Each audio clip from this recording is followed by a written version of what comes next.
Welcome to the project demonstration of IoT coal mine safety system. So here we are going to upload the different parameters, this environmental parameters to the IoT cloud. So in the IoT cloud we are going to making use of AWS IoT for storing the data in the AWS web service.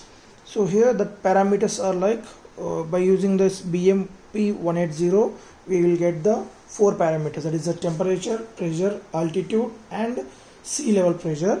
And from this MQ7 we are going to monitor the methane gas, and MQ7 is for CO and MQ2 is for methane gas. So these two sensors providing the analog output. So anyways, the Raspberry Pi doesn't have the inbuilt analog to digital converter. So then we are making use of 116F72 microcontroller. So this will convert the analog data into the serial. So the BMP 180 is I2C protocol. So the Raspberry Pi has an inbuilt I2C protocol. That's why no need of the converter for this BMP 180. And these two are connected to the PIC 16F72 at A0 and A1 pins at this section. And from here we are going to read the data, because the microcontroller the A0 and A1 are the inbuilt ADC. So it will converting analog to digital, and the PIC microcontroller will convert the digital to serial, and the particular data will be sent to the Raspberry Pi 0W at the serial communication port, that is 14 and 15, the hardware TX-RX pins of Pi 0. And a buzzer also interfaces with PIC microcontroller. If is there any abnormality detected from these two sensors, then it will give the audible alerts. And so here the buzzer connected at C3 pin of the microcontroller. So in this motherboard, so we are making use of one capacitor, because the switch is not going to use here, and capacitor just while running the program, executing the project. So these two sensors will take the more power. So then the regulator power supply will generate one ripples. So in order to neutralize the ripples, we are going to make use of this capacitor, and this one is a reset switch. So whenever you are not getting the live data from the sensors on the LCD, just restart the microcontroller.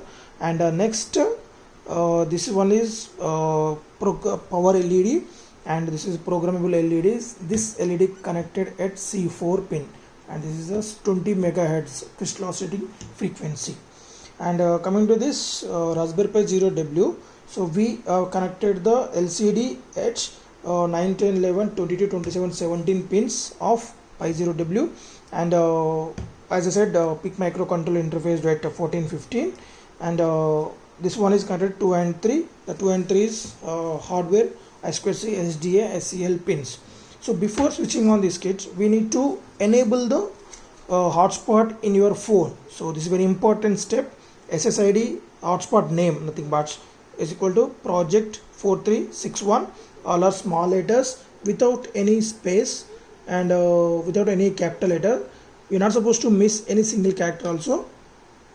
And the next password 123456789, and then on the hotspot data, then switch on the kit.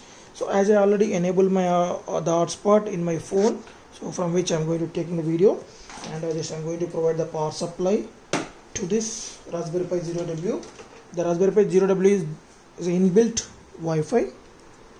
Just after giving the power supply, so it will take around 20 to 30 seconds for booting.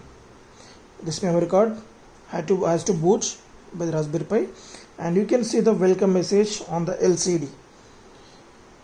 So once the welcome message is displayed on the LCD, you can see the Raspberry Pi is connected to your phone. So on your connected device manager in your phone, you can see that. Right, welcome message will be displayed, and methane, temperature, pressure, the data continuously streaming. So for every 15 seconds we are going to upload this data to the AWS, so AWS IoT, and here you can see that the data will be published after 15 seconds of duration. It will be published to the AWS. Right, data published to AWS IoT. Now, and before switching on this kit, you need to log into your AWS and then log into the AWS and go to the test, right? So here after logging to the AWS, go to AWS IoT and click on the text. Just in subscribe to the topic, click on Ash and click on subscribe, and then we can see that, see this, the live data directly. So the index value is previously 0, so you can check the time. So it's 2:47 a.m. For every 15 seconds we are going to send the data around 2:47 again, 1, 2. So data will be streamed continuously into this AWS IoT platform. Just I'm holding this for next data, right? We got the next data here. So coming to the buzzer alert section. So just we are going to providing the inputs as a gas to this methane sensor. So whenever detected, you can hear the buzzer sound from the buzzer. So coming to the buzzer board, so this one is a piezo buzzer. So we are going to provide the 5 volts power supply from this PIC16F72 microcontroller to the transistor. So there will be one transistor on this board. So we are going to trigger the transistor. The transistor will trigger the buzzer. So we are going to provide the smoke inputs. Just enclose that, right? So we'll get the smoke. Nothing but CO. The CO also input given to the sensor, and it will be identified and will get the audible alerts. So meanwhile you can check the data is continuously streaming into the AWS. Okay, yeah, we'll wait for the last data again. So the index value is 6 and it will be next second. So in the next video we'll explain you the coding and how to initialize all these things, right? Thank you.